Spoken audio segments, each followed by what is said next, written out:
Convicted after a fatal car crash in January will spend the next 6 to 18 years in prison. One person died after the car crashed into a concrete barrier in Henrietta. 2 others were injured. Kayla Green talked to the driver's mother today. My son is not a thug.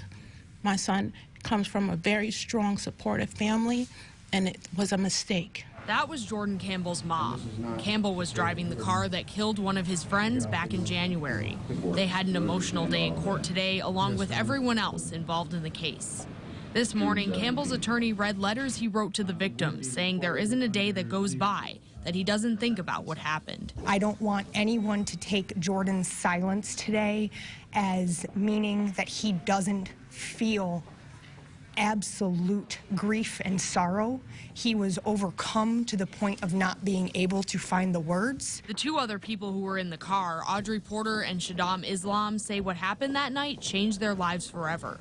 The assistant district attorney says this can be a lesson to everyone. The public needs to know that this is the consequence of these actions by our young people out on the streets and drinking and driving and using drugs. There's absolutely no winners. No one wins here. The community doesn't win.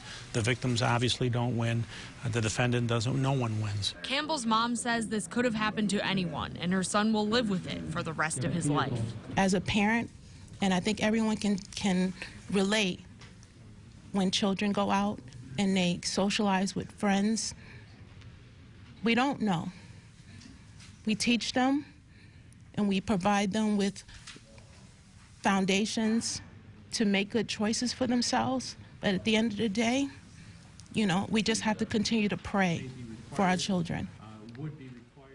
The ADA says a plea deal was offered in this case to allow the victims to start the healing process as soon as possible. When there's a trial looming, it can be hard for victims to move on. He says this can be a lesson to everyone to not drink and drive. Adam? Ooh, what a story. A lot of tragedy on all sides there. Campbell will spend up to 18 years in state prison, and his license has been revoked. Once he's released, he'll be on parole.